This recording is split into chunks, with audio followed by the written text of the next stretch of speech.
This week we have Kyle Murtagh, expert when it comes to public speaking and presentation skills, so there is no prizes for guessing this week's subject.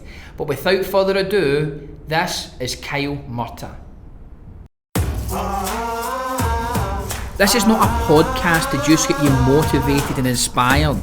This podcast comes with the sole purpose to discuss strategies that we can all implement into our business right now that can increase how much money we earn.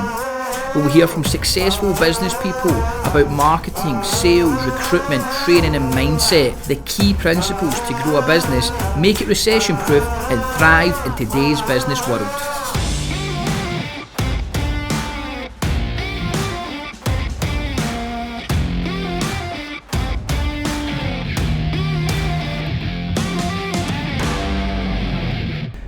Kyle, first of all, welcome to Weekly Business Talk. It's a pleasure to have you. Thank you, Scott. Thanks for having me. You're very welcome. And I'm going to let you explain to everybody listening, who you are and what you do in just a wee moment there. But of course, I first came across you on LinkedIn, and we have an audience that is small and medium-sized business owners that. They listen to podcasts because they know that we're never complete in terms of our business. We can always improve our skills, whether it be sales, public speaking, marketing, branding, you name it. There's so many elements of business, which is why I love business, that we just want to get a real array and interesting people on board that can contribute different things, and we can pick up on people's expertise and learn from them. I was listening to something recently saying that these people that become experts, they're very rarely experts like the number one at one thing. What they are is they're very good at multiple things, which makes them known as an expert. And really that's the kind of information we want to share with our listeners, is lots of great information that they can become good at lots of things, which ultimately make them the best in their respective fields.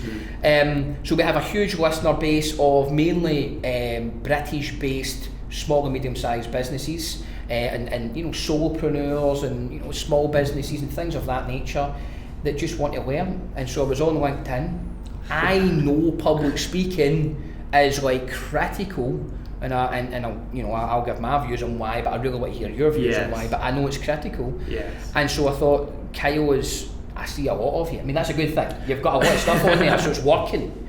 And I'm going to reach out to this guy and see if there's something we can do. So thanks for coming on. No problem. Tell me, for everybody listening, tell me, who are you, where are you from, and what is it you do? So my name is Kyle Murtagh. I'm originally from Aberdeen, but I'm based now in Glasgow, Scotland's best city in my opinion. And basically what I do is I help people present better than they ever thought they could. And I do that through targeting, whether it be their fear, whether it be certain skills that they don't know. I'm building people's confidence through competence, It's a little bit like driving a car. At first, when you go through your initial lesson, you have no idea what you're doing. You don't know what this weird handbrake thing is, you don't know how the hell that clutch works. But when you begin to learn the skills after a few lessons, you feel a lot more comfortable in the car. And then eventually you pass your test and you're flying down the highway within the speed limit, hopefully, right? And that's what I do too with public speaking, teaching people how to use their body language, their voice in an engaging way to keep people involved, and also making sure that their audience buys in to them at the same time, because we buy into people before the service or product behind them. So that's what I do in a nutshell, Scott. And that's what you do, and we're going to come on to public speaking and some of the tips and the really good information that you share with people online. But how did it get to that point, first of all? I mean, obviously you say Strathclyde Uni. Yes, that's right. Psychology. Yeah. Yes. Up and at you. When did you leave Aberdeen? Yeah. Why did you what happened in your earlier days? Tell me a bit about that. Yeah, sure. I mean, so back in Aberdeen, to be honest with you, didn't have much confidence at all, actually. I was quite an insecure young man, like a lot of young men are, and there was things happening in my school. I didn't have a lot going for me. I have quite bad dyslexia, and my school was very driven towards grades, like a lot of schools are nowadays. And I was also getting a hard time from a few people there and so forth. So when you're kind of surrounded by a lot of negativity in your environment, some things going on at home, it really brings down your self-esteem. So I think this whole journey really began for me, which eventually led to me having the confidence to start a business, by addressing the problems I had. By realizing, hey, this is not right here, and I had a real desire to become more confident. I felt like I should be doing better than I am. I shouldn't be so insecure with myself. I shouldn't let all these people put me down. I shouldn't be getting judged by a grade on a paper all the time. And I really felt I needed to do something about this. And this kind of got me into self-development. That was a real start, pain, and I think it's the same for a lot of people. They struggle through something, so they look it up. Absolutely. And that's what I did too. And I really, for the good 8 years before I moved to Glasgow, I was focusing on building my self-esteem. And that was what, as a teenager? Yeah. Just thinking, I need to be more confident. Yeah. When you look up something about confidence, it leads into something else. Yeah, Is that the way that it? Yeah, more or less. There was stuff online and this is the brilliant thing about the internet now. You're not just exposed to the environment surrounding you. You can actually go out and see what other people are doing, what people are doing in America and Asia and all these places, and get influenced by that instead of just what is on your doorstep. Because for a lot of people, what's on their doorstep is not good at all. And it was also just looking at people in my environment and then realizing they're a lot more confident than me. What are they doing differently from me? And I started to analyze this. They're holding their body completely. I walked around like I was defeated every day of the week. They're standing a lot different. So that was the first step for me, changing my body language and sort of growing into that. Because using confident body language in situations I was not comfortable in. And over time, that helped me get more confidence. It gave me a little boost, and there's a lot of research on this now by Dr. Amy Cuddy. Are you familiar with? I'm not, no. Sort of power poses, and they showed like. I'm familiar with the way that you carry, of course. Yeah. The way that your actions and even your facial expressions and how it subsequently affects your everything about you, your mood and your emotions and 100%. Well, basically what this research is showing that different confident body positions actually elevate your level of testosterone, which is associated with increasing self-esteem, and lower your levels of cortisol, which is associated with stress. So it actually does have a physical effect on the mind. The body and the mind are connected, and I begin to realize that at this sort of time in my life. And then that stemmed into other things, looking at my self-image. Why do I feel this way about myself? So I really was just propelled into the world of self-development, and I still am to this day, obviously. And it got to the point where I got my final exams, I kind of got myself together, started getting all right results,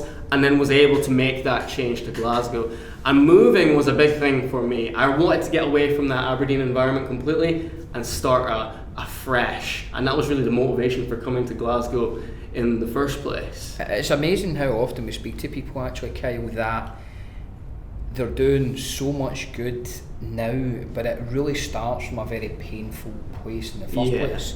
And obviously I've seen some of your stuff online, I've seen some of the content you share on LinkedIn, etc.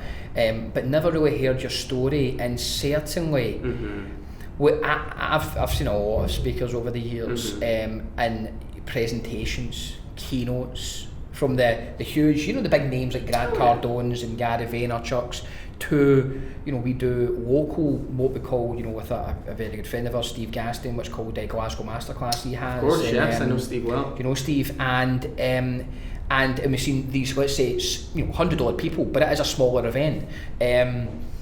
And the story you just told me there, that is the type of story that I'm looking for when I go to an event, to see if I can get a connection with someone, which then has an overwhelming influence on me, which actually makes me take action and listen into what they've got to say. So that story, and although you kind of gave me the highlights of it, do you talk about that story, about why you're doing what you're doing now? Do you go into it? I haven't been into it in a lot of depth, because public speaking is everything what everyone wants to hear about right now. But eventually, my business is called Confidence by Design for a reason. Right? Because I believe you can build your confidence up, and you can do that through public speaking, which is what I'm doing right now. I'm looking to master eventually, but along the line, maybe in several years, once I've built this company up to where I want it to be, I might move more into the confidence realm and teaching people specific skills on how to build their confidence. I even think, though, that story there about how you came about becoming, doing your psychology, and then becoming a public, training people on public speaking because you've done so much research and testing on it. That story, I think people really relate to that. Yes. It's really interesting. I would own that story there, because that really does. I think that makes a huge. The people that I know, someone we had on the podcast called James Sinclair. He's done that very well. He's built a huge business up, does probably about between 12 and 15 million pounds a year, and revenue between the sort of entertainment and kind of leisure, family leisure space. And that's what he's done very well. Yes. He talks about his story. It's irrelevant to his leisure business, but people just relate to him because they go, I was there, I suffered from this, I'm going to listen to you. Yes. But that's a side note anyway. And it's good to know. So Aberdeen, came to Glasgow, studied in Glasgow, and then you start a business. Well, yeah, so by the time I got to Glasgow, I was in a lot better place than where I was in Aberdeen. But I still had one big problem. I had no idea what I wanted to do, right? And that's why I took psychology. But well, that's true. But a lot of people going to university quite often find themselves in that place, don't they? The vast majority. Yeah. We're told to go to university, it's meant to be the holy grail. In reality, it's not all it's set out to be, I don't think. Because everyone's got a degree now in the workplace. You know, it's very difficult to stand out, you're not guaranteed a job. Yes. But nonetheless, we're all there, and we do have a good time when we're there. Well, and you meet a lot of good people. I never went to university. But I do think, I would have had such a great time if I went. Yes. I would have probably built up so many connections as well, which is another great thing. So for that alone, I think it's worthwhile. But nonetheless, you went and done psychology because you weren't too sure what you want to do, and it sounded like I like the idea of psychology. I think it's an interesting subject. It was an interesting course. I mean, you learned a lot of different things about why people work, how they think, why we do certain things. But I knew about. Come my second, third year, I didn't want to do psychology. I kind of figured that out because it would have meant another 3 years of studying, and like I said before, I have dyslexia. This is completely out of my comfort zone. That was a big reason as well. I went to university. I kind of wanted to conquer that demon, if you like. So I didn't want to do any more than I had to, if that makes sense. So at that point, 1 year left, I'm really starting to panic now. Because you have to have some sort of plan. You know, everyone's asking your parents, your friends, your hairdresser, even what are you going to do with your life? What are you going to do when you graduate? And when you have no answer to that, it's not comfortable. You know, you're kind of in a state of panic because of that. So I decided what I'm going to do to solve this is just try a bunch of different things, a bunch of different jobs and activities, and we'll see if I find something I enjoy. And give me what were they like? What kind of stuff are you talking about? Are you talking about like being a waiter and give me an idea? I'll give you a good idea. So one of them was in Germany, in a German forest, working on a kids' summer camp. Wow. So I did that for a summer. I met my girlfriend there actually. Excellent. Which was good. Another one was... See, a lot of great things come from just trying things out. And great things happen. And this is what I tell a lot of people. If you have no idea what you want to do, you have to just try a bunch of things. Another one was being a fundraiser on the street for a well-known animal charity. You know, sort of selling cuddly pandas and things like this. A great education that. Being told to piss off every day. And told no like 100 odd times a day. Is good. Particularly for the confidence. Builds a lot of mental toughness. It absolutely does. But probably the weirdest one was being a lifeguard at a nudist swimming pool full of old people. So I've seen some big stuff. That wasn't in Scotland, was it? Yeah, it's here in Glasgow. Oh, really? Wow. Yeah. I don't know if I should drop the name or not. I don't know. I don't know if I want to know. But after that, I was also trying different activities like tango dancing. I did like watercolor classes, range of things. And the other thing I tried was a speakers club.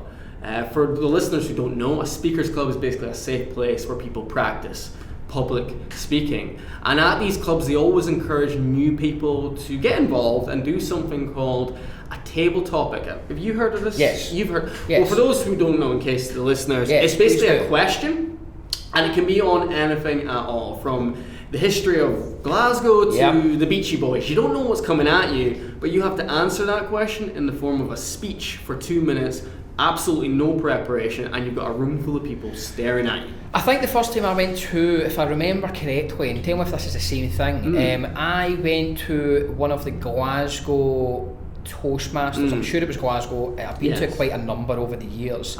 And 2 young men went up and they were said, you are talking for the benefit of why you like living in the city, and you talk about why you like living in the countryside, out rural. And bear in mind, I don't know where they live, but they were told on the spot that was what the subject was. You've got 2 minutes, and off they went. Yes. Same type of thing. Same type of thing. Great. Same Okay. type of thing. Sort of building that improv skill. Absolutely.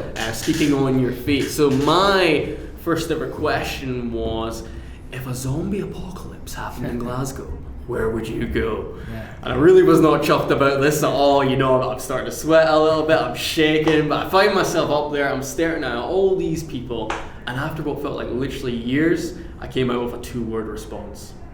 The pub. And then I sat back down, and that was my first ever experience. So a real horror show, Yeah, you know? literally a horror show talking about an apocalypse. Yeah. Literally. So the first time it maybe didn't go so well. No, it did not, no. But that, what did you, because I certainly feel that when you put yourself in these situations where you have no clue what to do, see the next time you go up there, it's actually see something just failing that way, it's so good because it just, you know, gets rid of that that fear of get like out your failing, system. get it out of your system. And you can only improve from there. And I think also what helped me in this situation, a lot of people would run at that point. They would never go back again. But because of all the self-development I had done beforehand, like I spoke about building my confidence back in Aberdeen, I knew I had to attack this because it was a problem. Yeah. It was something I had a fear of, it was causing a physical reaction to me, I had to run towards it. And that's why I went back. And the second time did go a little bit better, and so did the third. And after about really just 6 months of facing that fear, which I think we all have, public speaking when we get started, there's very few natural speakers. Yes. I did start to overcome it.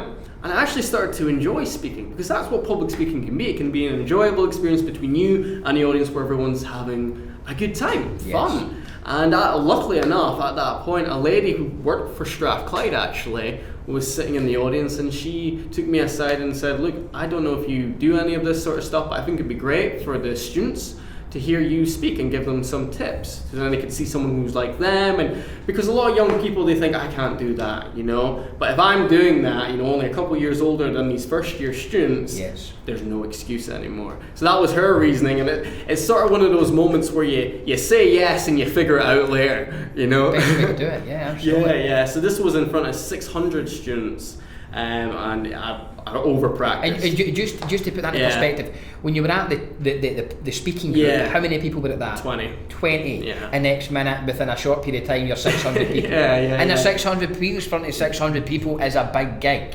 And it's certainly bigger than anything. I think, you know, the biggest one that we've done maybe recently is about 120 folk. And that was nerve-wracking. So 600. It was an upgrade. There's no doubt about that. There's no doubt about that. And I just rehearsed. I was so afraid of getting something wrong. I probably over-rehearsed, but on the day it went down pretty well. The students enjoyed it a lot, and it led to some more work, and not just with universities but with some companies. And this is fantastic, Scott, because I'm still a student now. I'm making a bit of money on the side, and it's all good. And it kind of got to the point, I should go back a little bit, because something else happened too. I started competing. I started competing in public speaking competitions. Yeah, because I know you've got a bit of an accolade, a bit of an award. You were a winner of something. So what happened there? Yeah. So basically, at the speakers clubs, right, the Toastmasters, whatever one you choose, there's these competitions, and they go in rounds. So best in that specific club, and then best in Glasgow, best in Scotland, best in UK and Ireland, and all the way to the world finals in some cases. And I got best for Scotland and won my first go, so that was quite a good accolade for myself. Absolutely. And I won others for humorous speaking, improv. So you know the table topics? Yes. There's a competition for that. I got top 6 in UK and Ireland for that. So all these good things are happening very fast for me, as well as the work's happening. So it kind of made sense for me. I've got the skill set here. Let's make a business out of this. Brilliant. And that's exactly what I did. And look, it was tougher than I thought getting started. Because the first ever networking event I ever went to, you know, a business networking event, I got an inquiry and a job straight away like that. Yeah. And it gives you a false impression of how it's going to go every time. Yeah. So that happened, and then nothing happened for a long time.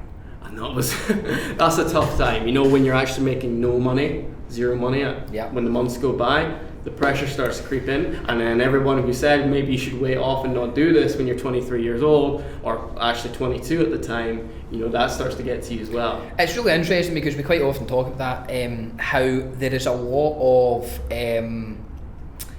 really great technicians speaking as an example, Yeah. hairdresser, whatever it be, but getting business and running a business is a whole different skill set. So they're really great at their craft, but generating new business is is critical, and it's a big problem that a lot of people coming into the workplace have. They're great at their thing, yes, they just don't quite yet know how to generate. And unfortunately, normally it comes through experience. They learn and they develop as they go on. But there's quicker ways of actually doing it. Yes, coming on the podcast and getting in front of hundreds of listeners, and 100%, and there'll be somebody out there that goes, I like him, I'll research him, and so on, and so the personal brand and the being known increases.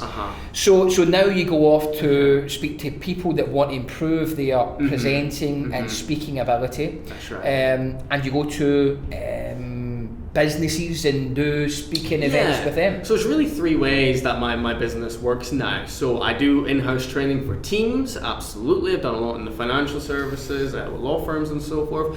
And then I also do one-to-one stuff. So often speakers approach me, motivational speakers approach me for some work on their presentations. I've had a guy recently who does a lot of data work and works with a system called Power BI.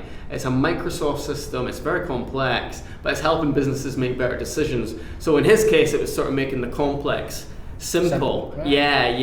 I've also worked with people in property one-to-one. The one-to-ones are really interesting because you get such a variety in the room. Likewise with the workshops I put on. So these are open workshops where people can attend in Glasgow or in Edinburgh and learn some key skills around business pitching, presentations, keeping people engaged, getting them to buy into you, all of this good stuff as well. Yeah, because of course the actual words that come out your mouth during doing a public speaking gig of various sorts, what you actually say just forms a very small part of it, if I'm right in saying. There is so much more to speaking that, and that's the kind of stuff that you talk about and help people develop. So I think there's really two sides to every presentation. There's the delivery aspect, right? So this is actually how you get that message across through your body, your voice, how you're making that message have an impact. And then the other side is the content, right? This is your actual information, the message you want to share, your PowerPoint if you have that.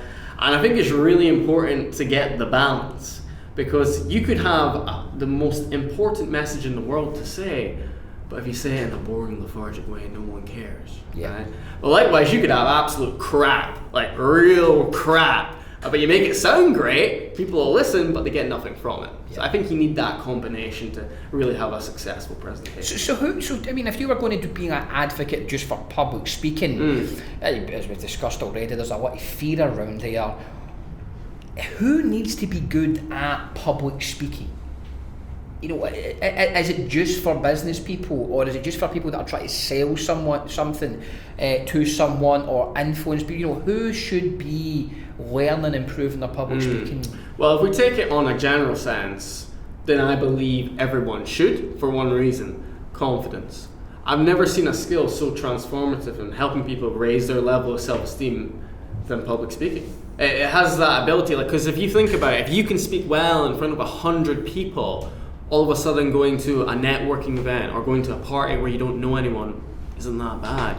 Having difficult conversations with people is not that big a deal. It takes the bar so high that everything below that just seems mediocre, and it can build your confidence in that aspect. And we're talking from a business standpoint, targeting in on your target market. I think people in the law sector especially, they're representing clients in the courtroom. They're also doing a lot of business development work themselves. If you have a business, if you are an SME, you're probably going to have to learn how to project that business, whether it be at networking events or speaking, to get the message out there. And so because one of the things that really does bother me actually when people say this there, I feel it's sometimes a little bit of a cop-out, but they say that they're more of an introvert, and actually public speaking is more of an extrovert type. So what would you say to them? I would say I'm an introvert. Yeah. So I told you where I was at the start. I'm naturally an introverted person. You can learn to be an extrovert, right? And it's not you being unauthentic or not being yourself. Rather, it's just you being yourself on 10. Because that's what you've got to do when you're speaking. I can't just have a conversation to the audience like I normally would with you on the street. It has to be something more than that to keep an entire room of people engaged for the whole length of time, 10 minutes, 30 minutes, 2 hours, whatever it may be. It has to be you on 10. You at your very best. And it doesn't really matter if you're an introvert, extrovert, or any type of vert. You've got to be able to raise your game and be at your best because the audience deserves that. Excellent. So, give me some of the secrets then, because I'm a business guy. There's a lot of business people listening. We want some of the good stuff. What are we going to do to get better? So, is there, 5 things, 3 things that you would start? What would be the first thing you would look for someone, and then the second thing you thought, if you were going to say, work on this? Yeah, sure. So, let's take it from the 2 aspects I spoke about. You got the kind of delivery side of things, and then also the content. So with your delivery, right, obviously your big components here are your body language and your voice. When it comes to your body language, there's 3 things you really want to make sure you're doing to have a positive impact on the audience. And I teach people this for a little acronym, SEO, and that stands for smile, eye contact, and open. So when it comes to a smile, well, Scott, why do you think it's important to smile during a presentation? Well, I do think people then, they'll smile back at you. You feel comfortable. You're showing yourself relaxed and naturally. Of course. Of course. But people tend to mirror that and feel the same way. Absolutely. But I think that's absolutely a reason. But probably the biggest reason is it actually makes you seem like you want to be there. A lot of people, the biggest problem I see is they present with a blank face. Right? There's no emotion, there's nothing. A face like fizz, as my mother would say. And the problem with that is it suggests you're not interested. And if you're not interested, then how can you expect your audience to be interested? It's just like sales. Presentations and sales, there's a lot of dovetailing going on there. So that's the main reason I encourage people to smile during the presentation in a genuine way, not any other type of smile, otherwise they'll probably be running from you than coming to you, right? So that's S. E, eye contact. Everyone knows this is very important, but you see so many people looking at their notes, looking at their PowerPoint, and the last place they tend to look is in their audience's eyes. And tell me, what are the, everybody knows you want to look at somebody in the eyes and have a conversation with them, but what are some of the stats behind it? What is some of the evidence or the science behind that? Do you have something on that? Well, there's a lot of research which indicates that if you don't look someone in the eyes, the level of distrust increases exponentially, right? So it's well known that we need to make a connection with the other person. This is in conversation, this is when you're speaking, this is in everything, in order for there to build that rapport. So the main reason we do eye contact is to build rapport with people in the room and also keep them engaged. Because if I'm not looking at you, that gives you the opportunity to switch off. I want to keep you engaged, I want to keep you involved, and eye contact can make that happen. But of course, you don't want to be looking for too long, because then you get in that awkward situation, which we're in for the people listening, where you're not backing down, I'm not backing down, and we're in for a long podcast. Yes. But long enough, 2 to 3 seconds, so that the individual knows you're looking at them, and other way around, building that connection, and then move on to someone else, do the same, drawing everyone in to what you are saying. Got you. So you're giving everybody in your audience, whether it's 5 people or 500 people, glancing around the room, but as if you're speaking to that particular person for a few seconds. But holding 2 to 3 seconds. Not you don't just glance around. Because you're engaging in someone, you move on to the next. This is the other thing. People can get all caught out with just ticking a box, just moving their head, and then you're not really doing anything at all. And the other cool thing is if you are presenting to a big audience, right? If you look in one direction at one person, everyone around them thinks you're looking at them too. So you can get away by just looking at certain parts of the room, and that will cover the majority of people there. Okay, and so lastly, you mentioned the O and the SEO. What open you mentioned? So what does that mean? So we want to project open body language because that suggests confidence. A lot of the time you'll see people who are really nervous with speaking, they tense up, right? Everything's tense, and the feet are quite close together, their body is inward, their head might even be down, and the hands, notice this next time, the hands always come here, across the midsection. Why do you think that would be, Scott, if you had to take a guess? Well, I would guess that would be like a protection mechanism. Absolutely, yes. So we're making a subconscious effort to protect our vital organs by doing that, because we feel under threat, it's instinctual, all of these things, created millions of years ago. But it makes you seem really defensive. And it kind of creates a barrier between you and your audience. So we really want to avoid doing this. So that means, getting your feet shoulder width apart at least. You know, having the chest up, the shoulders back, head held high, and taking these hands to your side and using your hands to gesture. The more you gesture, the better your communication will be. There was a study by TED, you know TEDx? Of course, yeah. And they looked at speakers who used a lot of gestures and those who did not. And they found that those who did had way more views on their videos. I think like upwards of 40% more views than those who did not. So the more you gesture, the better your communication will be. Yeah, and it's amazing actually. No, I know when you think about it just logically, it doesn't make sense for somebody to walk about stiff, saying something. You know, that doesn't make sense. Yeah, absolutely. And the great thing, I mean, people sometimes question, well, is that really me? If I'm smiling, if I'm making eye contact, open body language? Well, it really depends. Have you don't need to do them all the time, No. every minute. But what you're saying is take different bits, make it suit you. It also depends on your intention. Do you intend to become more confident at speaking? Do you pretend to project confidence? Then that's absolutely fine because you're working towards that. You wouldn't expect to perfect it straight away. But if you don't have that intention and you're playing an act, then yes, of course, it's unauthentic. But this is great stuff which really helps you build rapport with your audience and keep them engaged at the same time. It's interesting that there is so much talk. And obviously we're going to come on to the content in a minute, but just while we're on talking about authentic, there is so much talk online now, or everywhere really, but particularly online about people, because social media is a great thing, but it's also can be a very destructive thing, you know, like people showing so much what people believe is their real life, but actually it's just completely not. Yeah. But this authentic, as a public speaker, you know, when you say you need to be authentic, or someone say, you know, what does that mean to you? How does somebody be authentic, and you know, how would you describe it?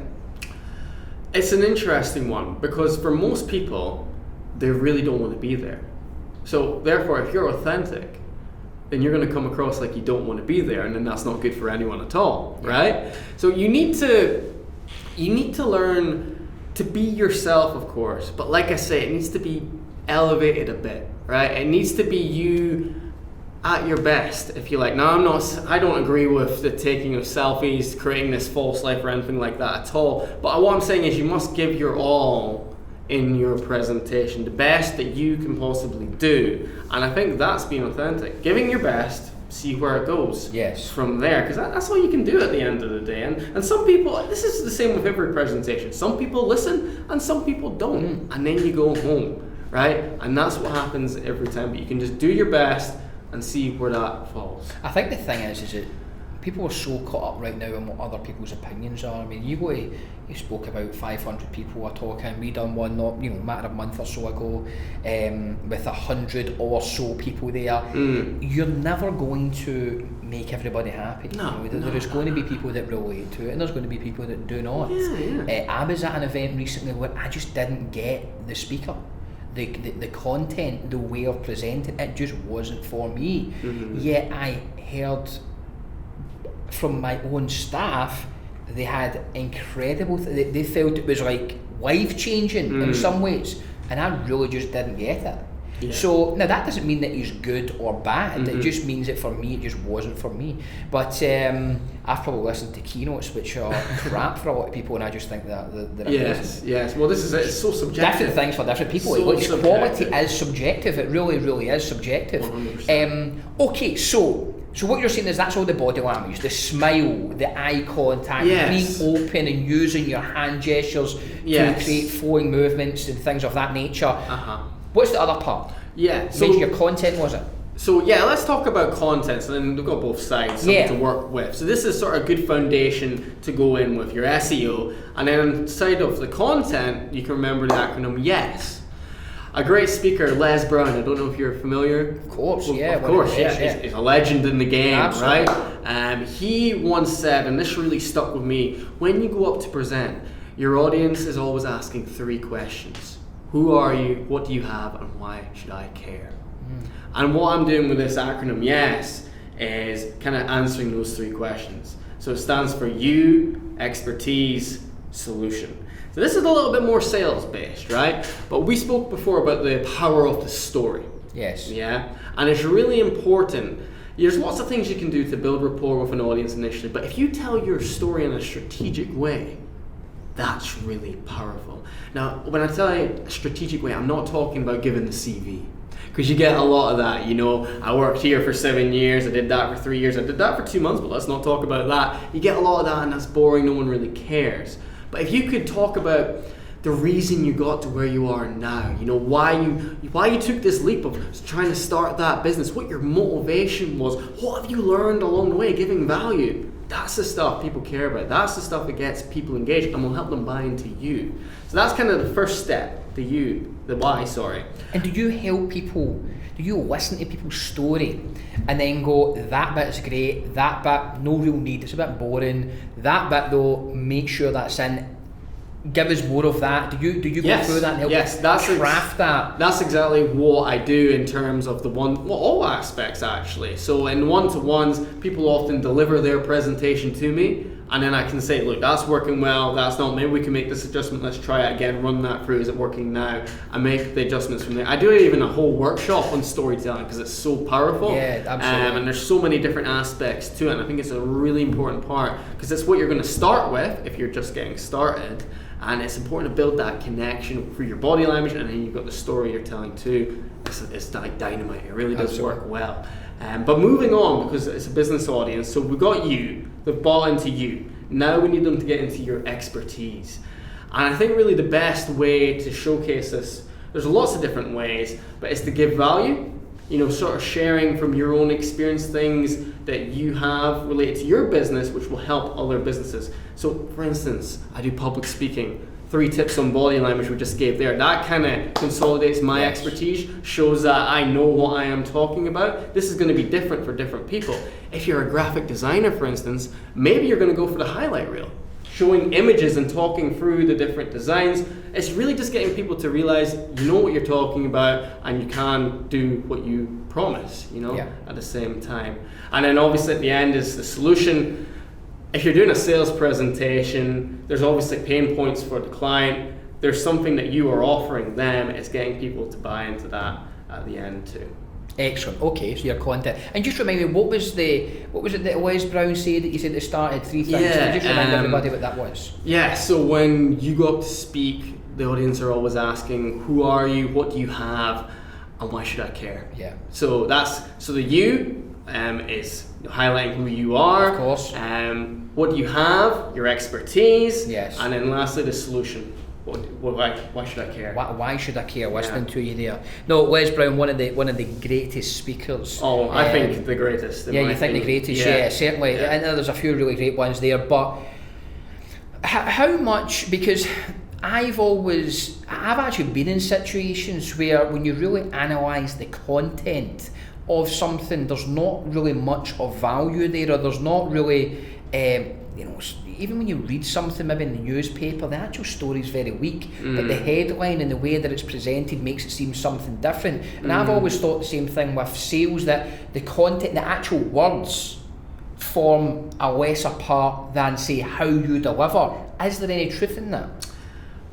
This is something I went back and forth on, Scott. So initially when I got into this field, I thought delivery, right? Yeah. Delivery is everything. If you don't have that, no one's going to listen to you.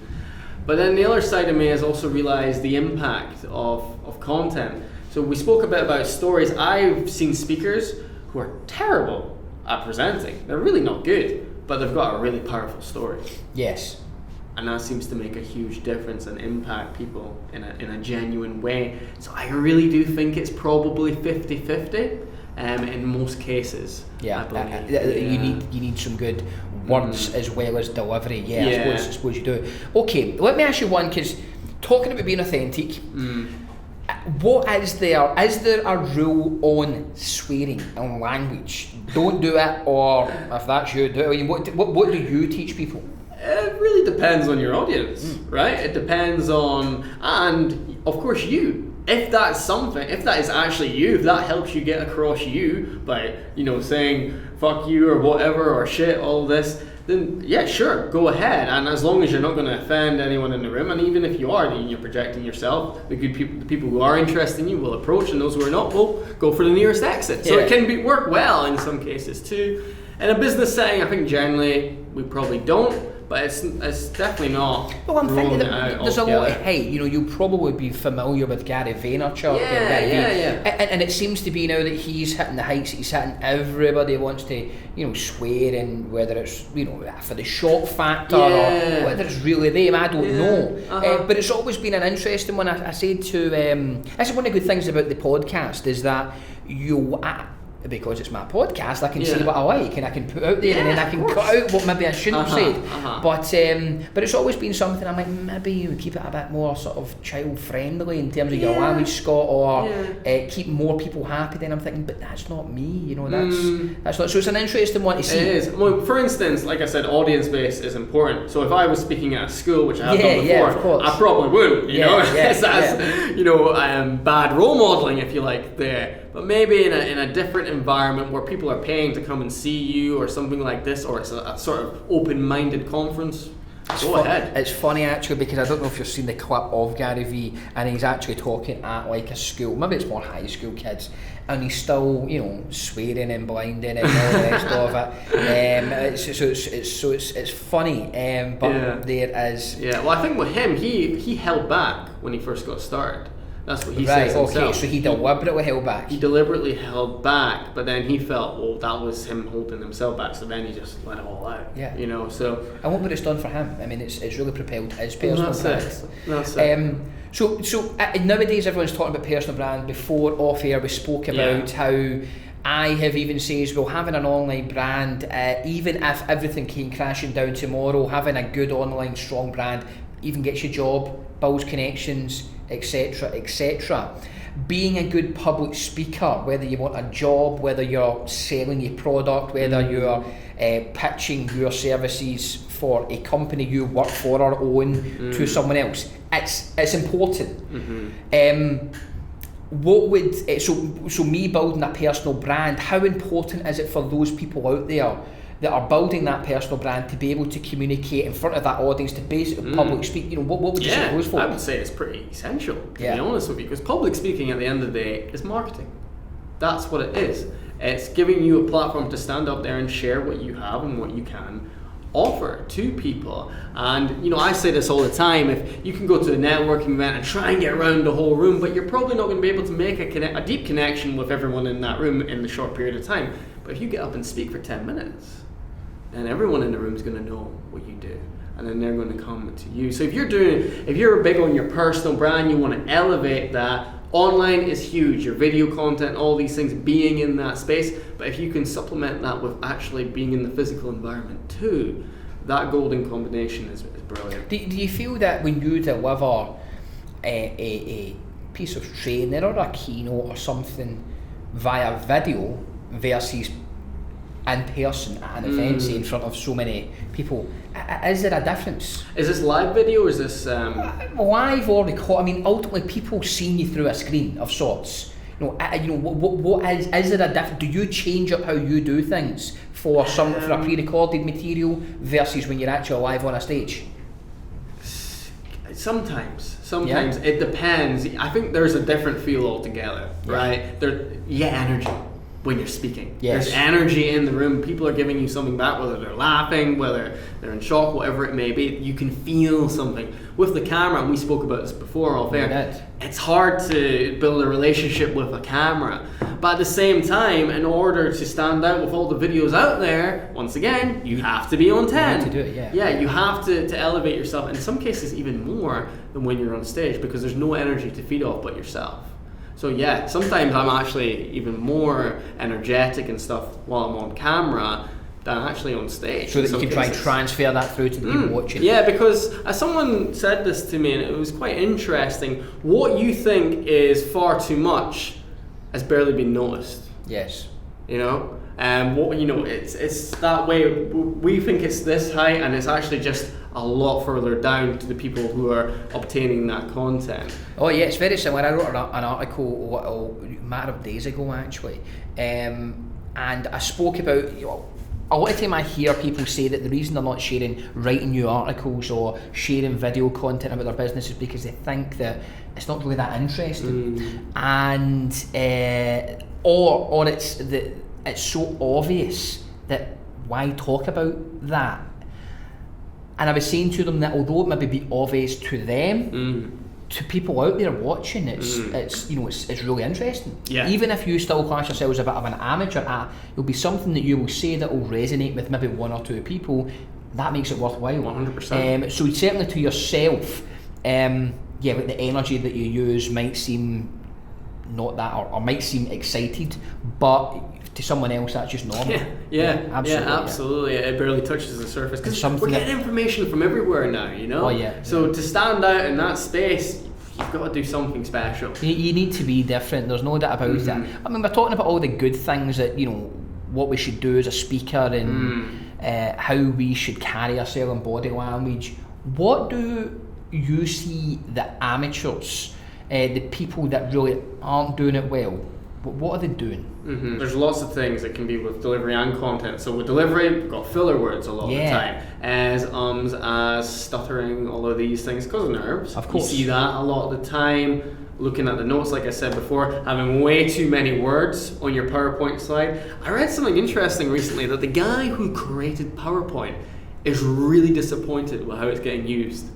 Yeah, because he said he created that initially to be like a pictorial experience, with just pictures, images, and things like this. But people are just slating words on there. And the worst thing is when you get someone who has all the words and then they read it. It's crazy to me. I love the way, and I think a lot of people do, that Apple do it, where they have a word or a picture or image or a handful of words on the screen, and then they create a whole story around that, and that's how I've always tried to create my the fewer words I think the better, without a doubt. And it really does my head in as well when it's up there for me to read and said presenter is reading it for me. Yes. Equally, I must say, because I do like PowerPoint, but me too. I'm a big advocate of PowerPoint, just used in the correct way. I seen a speaker recently who had a huge audience that had a terrible image only, which was the good part about it, but there was so much mismatch in the images. They would put one image on first about a graph or something, then they put something else on about some other similar subject. This was about sales and leadership, and they looked differently. There were different colour palettes used, and there was no consistency in the brand. There was zero brand. There was zero brand as well, and equally, and then in some points they didn't use anything. They just spoke. And I mean, do you believe in? I remember when I was getting taught sales. It was always one of those ones where some people learn by reading stuff. Some people like the really detailed information. Some just like to listen, but some like to visualise and see things as well. Yeah. Is that the same with 100% with the audience? When you're doing that? So you've got your visual learners. They take up I think 60% of people are visual learners. Yes. Out there, and then you've got your sort of auditory learners for the hearing, for listening, and so forth. They have their audiobooks, things like this. Yes. And then you also got, I think it's called kinesthetic. Yes, kinesthetic. You're actually doing. So this is another thing I always include in a long presentation is interaction. Of course. Right? Will it just be asking some questions or getting people to actually do things, activities, having discussions? What I do in my workshops is I get people right out of their comfort zone and get them to come up and present. Wow. And give them feedback on it straight away. You might scare people off attending if you keep telling them that. But this is the thing. I mean, a lot of people are afraid. They're afraid of coming along and getting up and presenting, or because I get video footage done for them too, seeing themselves on camera. But everyone who has come along leaves with more confidence. Yes. Because that is what's behind your fear. It's confidence, it's bliss. And I get thinking probably your sort of workshops that you're doing, it'll be a safe environment. And everyone's there for the same reason. We're all here to learn and develop. There's nothing that can go wrong, effectively. If you say something and you think it doesn't work out, then hey, we forget about it. We move on, we try again. That's it. I always say that you're not so important, Scott, that people are going to remember this forever. People are going to care too long about. They either one, don't care, or they think it's great, or the people that really sort of critique people in a negative way, they don't really matter anyway. That's so you get that kind of three people there. And most people I think are either really supportive, although they might not. I don't know if you find this, but particularly on LinkedIn, you put your content out, you're sharing a lot of valuable stuff, and you get a half a dozen likes and maybe one comment. You think, no, that's really disappointing. I really thought that was great. But most people that take a lot from it don't communicate. Yes. I'm always I'm trying to consciously now see when I like something. tell the person that's a great piece of I like X, Y, and Z, Yes. because not enough people actually do that, and there's a lot of people that like it. Most people that like the stuff don't comment. Oh, 100%. But the people that hate it, they're always quick to jump on and yeah, oh, 100%. I meet people at networking events a lot of the time, and they come up to me and say, "I'm really loving your videos." And like, "Do you? I've never seen you at all. Like, Yes. I like not even I don't even know they're viewing it. Nothing." Yes. But they come up and do that. Let me know you're out there. You know. Absolutely. I've had even recently people tell me exact things in a past vlog or podcast that they've done. The one in mind that I'm thinking about there was a vlog. I can't even remember it happening, but they told me about something that I said or an interaction that happened there, and they told me why they liked it there, and I thought it was amazing. But to me, it was just a normal conversation we're having. So it's amazing. But you're right. There's the 3 people out there that kind of, people that are negative and critique you. They don't really matter. In general, audiences always want you to do well. I don't know if you've ever been at a presentation where things are not going well for the speaker, and maybe he's completely fluffed his lines. He freezes on stage. It's not a good experience for anyone. No, it's not. It's really uncomfortable to watch. But when I've had it, I was at one not too long ago, and he never fluffed his lines or froze. Certainly not. I just didn't quite like his style. But as I say, other people loved it. Yes, absolutely. So for me, it wasn't great. Yeah. For others, it was excellent. But the main thing to realise is the audience is on your side. Yes. That's one thing I will say. I wanted it to be great. I like him as a person. You always do. I mean, unless you've got something against the person, but really you shouldn't be like that anyway. No. You should probably sort that out if that is the case. Absolutely. So people are on your side, and I think that's a really important thing to remember when you step up there too. You're all one big team. You're talking about the people there. I mean, for people on here listening and thinking about public speaking, and they're thinking, "Oh my goodness, I don't want to put myself out there because of critique." I've certainly found, and I don't know if you've found this here, because we've all had critique and negativity at some point in time. I actually now, in a very probably disturbing way, quite enjoy it now, because I do feel that you learn so much from this. You need to beat yourself up about it. Yes. But hearing someone say something is actually, now I must say, I've never had anybody say anything sinister, like it was so bad. I mean, I've had people comment on the strong Scottish accent. I've had people mocking things that I've said, like, just the content of it, how it's weak, how you've read a book and you're now doing it. I mean, I've had all of that, so it's been fairly harmless. Yeah. But we've actually spoke, myself and Fred who's with us, we spoke about we should actually do a video on this, let's call it abuse, but this this feedback here, because it's good fun. You get to that stage. I do feel that you get to that stage where if you can get to that stage, it's quite a unstoppable place that you get to when you're at that there. Well, literally what you do, or what you think people think about you, or what they actually do say about you, has absolutely zero bearing on what you actually do. Yes. You will do it anyway because you love it, because that's who you are and that's what you want to do. 100%. It's a very powerful place to be. It is, yes. And that's but the confidence that comes through your confidence, though. Oh, absolutely. Yeah, I'm much the same. I actually enjoy it when someone goes against me now or says. So I've had someone I think say before, "I'd rather live in hell than listen to this guy." Really? Yeah. That's a good Which one. I enjoyed. That's quite a good one. But hey, it's better than having nothing. Right? Yes, because that would be. They're just feeding they're feeding the algorithms, aren't they? Fred spoke it. As you banter back and forth with this person saying that you're shit, it's actually going. Facebook's going, "Oh, this is LinkedIn's going, "This is an interesting bit of content." Somebody's interacting with it, giving you free advertising. Absolutely. So I should pay them with that. So somebody said to me, and you should actually pay them. Somebody said to me on a forum that I'm on, just. Somebody got a bit of negative publicity. It was on LinkedIn, fun enough, and somebody says just block them, delete the comment, block them, and move on. And I'm like, I don't even want to do that. I leave the comment. I actually feel people are allowed to say what they want to say. Oh yeah. So see, someone says, that Scott's saying something rubbish, they're allowed to, and you have to be open to do that there. Everyone's entitled to their opinion, and without a doubt. Obviously, we're talking about the negative side of feedback, but you get a lot of people who actually will say something, and it might seem a bit mean, but there is something in it as well. Yes. Which you can take, and you can learn from without a doubt. This is a huge part of speaking is feedback, right? Yes. Because you never truly know how you're coming across until you hear it from someone else.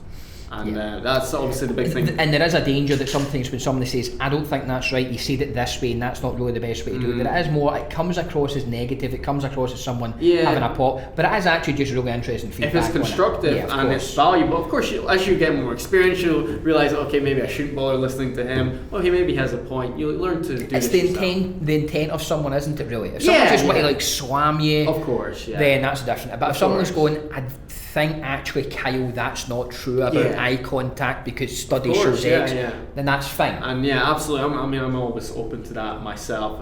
I get feedback from other speakers because that's ultimately how you improve. Do you encourage? Let me think. Where did I last get this? I think it was at the PSA. So for people listening who are interested in public speaking, I mean, you can share the company or the organisation group that you went to. I've been to the Glasgow Toastmasters, and there is obviously different ones, isn't there? Yes, there's about 5 here. 5 in Glasgow alone, is that right? So there's no excuse. I mean, there'll be all different nights, there'll be different times. Yes, that's it. I went to the PSA. I actually quite liked the PSA. But the Toastmasters was another one there. But what they done is after you done a little gig with them to test things out, you look for feedback on it. Is that something you would encourage speakers to do? 100%. Is to hand out something, well, give me your honest feedback on it? Yeah, so that's absolutely. So every presentation I do, I hand out feedback forms. Excellent. The first one, the 600 people, I handed out 600 feedback forms Interesting. myself. How many did you get? I got back 200 back. Wow, that's good. Which is alright. Wait, what was the kind of feedback that you got from it?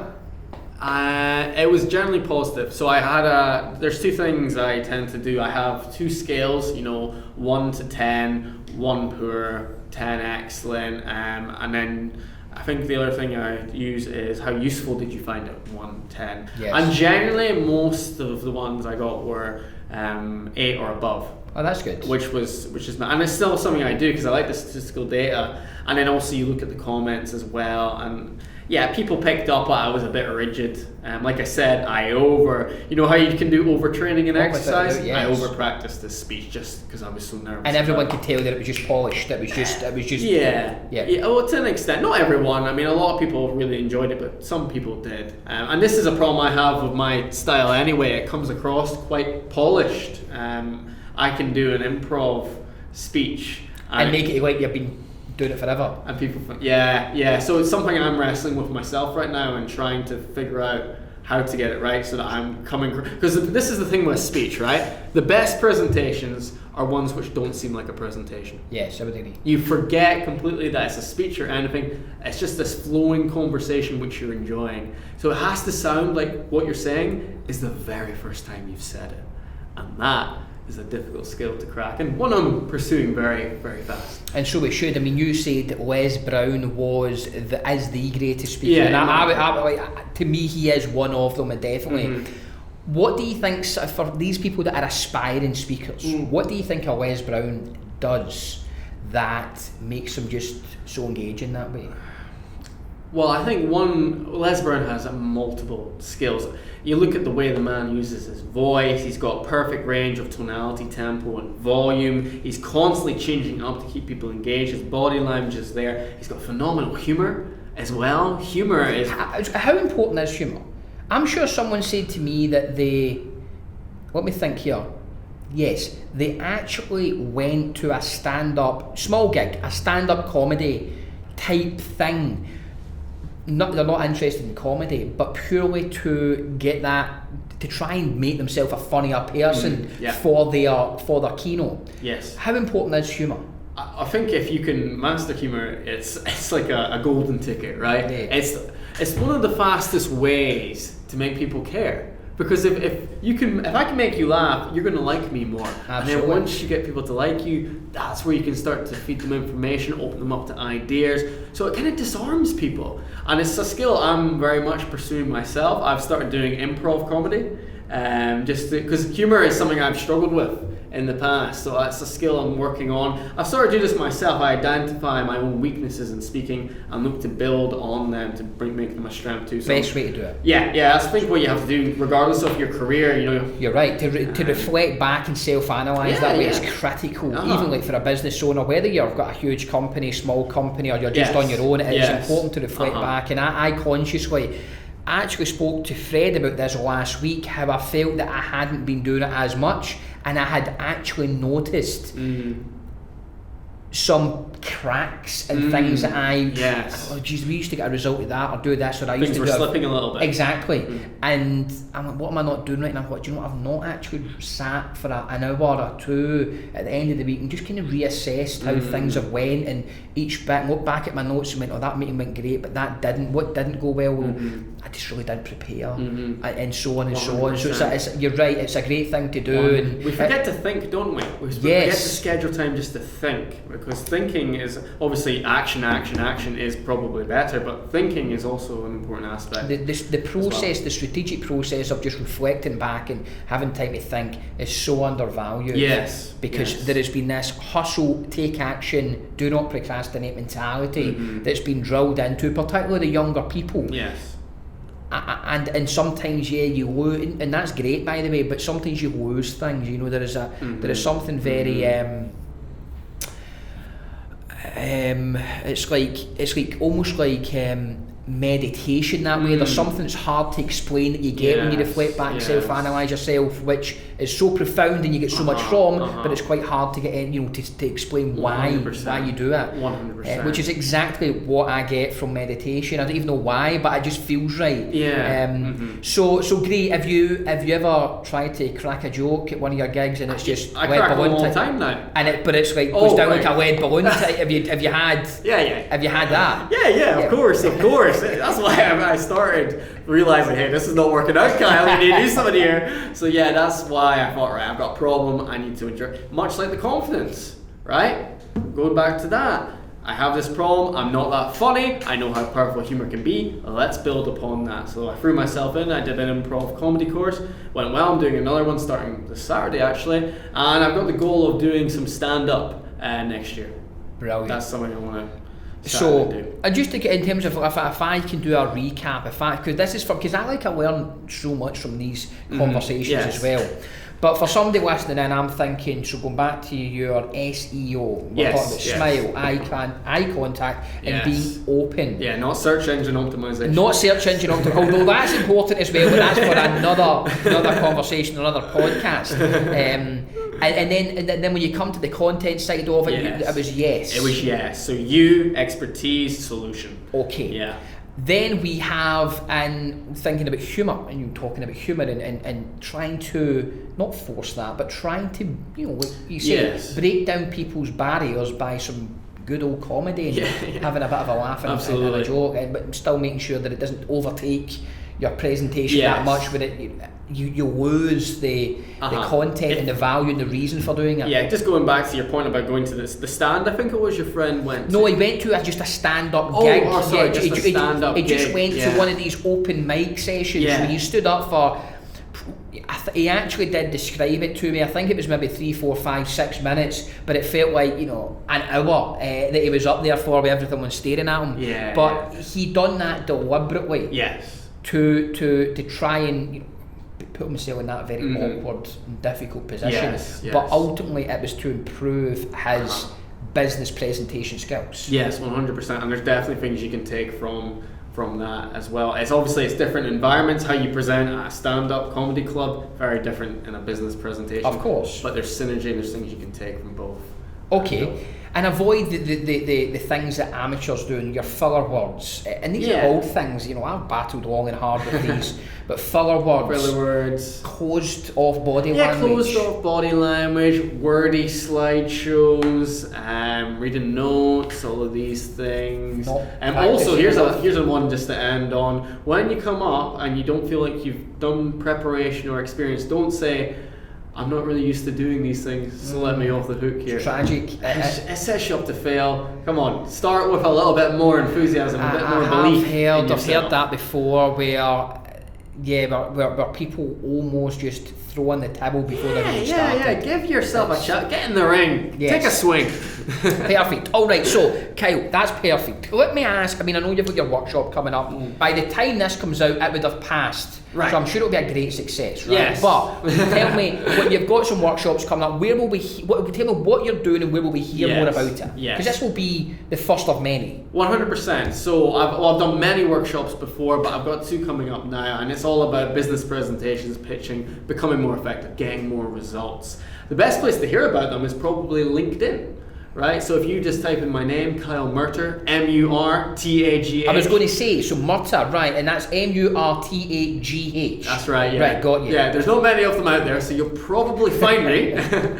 So if you connect with me on there, then I'll keep everyone up to date. Or go to my website, confidencebydesign.co.uk. I keep the information fresh on there as well. Do you do any of your, promote your business in your cell phone, your Instagram, Facebook, any of that type of place? I don't tend to, no. It's something I have done in the past, but I've realised LinkedIn is a gold mine, and I'm throwing everything at that your right time now. is spent on LinkedIn. I'm going to diversify maybe into YouTube a bit more. I do have a YouTube account. I'm going to start to build that up. Just under your name? Next, yes, under my name as well. So Kyle Murtagh, I'll come up with videos that you can watch there. Kyle Murtagh, as you said, there's not many of you out there, so it does come up. I think it was first when we done our research on it. Yeah. But absolutely. LinkedIn is the place where most of your content is. LinkedIn, Great. For business professionals, absolutely. Perfect. And just again, clarify, what your website, is it just your name? Well, you can type my name in, it'll probably come up again, Yes. but it's confidencebydesign.co.uk. Yeah. Okay. Kyle, on that note, thanks so much. I said to you before, the reason for doing this is because I know how powerful the public speaking is for business owners. And just to have someone that is dedicated so much time and teaching people and honing their own craft, but helping people hone their craft and how to present better and communicate and influence people in the right way, that's someone that we need to spread that word to business owners there. So thanks for coming in and sharing some of that stuff. My pleasure. Well, this has been a pleasure of ours, and the episode will be out, and we'll give you all the feedback and all the show notes for people listening. Fantastic. We will link in Confidence by Design, Kyle's website, and his LinkedIn, and all the details that we spoke about in the show notes. But thanks again. Thanks for coming on with the Business Talk. It's been a pleasure. No problem. My pleasure too. There we have it. Kyle on the podcast. When it comes to selling, and when it comes to running a business, being able to communicate with your audience, with your staff, with the people, your potential clients, it's critical. So a lot of this information we're talking about here to do it effectively is very, very important. Even if we talked about being an introvert, even if you're an introvert, you must be able to publicly communicate your message to a greater audience so that you can continue to share more wisdom with other people. There is nothing overly revolutionary about becoming a good speaker. It's just about doing lots of things well, just being good at so many things. You do not need to be extraordinary at one specific thing. But that is how you become great at speaking, is just to be good at a number of things. Make sure your content is good, make sure your body language, you're smiling, you're creating eye contact, you're not using filler words, which I can be guilty of. We all can. But make sure that you take some of these things on board. Being able to communicate with a greater audience, a wider audience, a big audience when you're on a stage or in front of people is important. And if you really want to grow your business, as I say, it's quite easily, you can, to do 100 presentations one-to-one with people will take a long time. To stand up and give value to people and make sure people act, and you can influence 100 people at the one time by doing a keynote, that's powerful, and that's something you want to learn.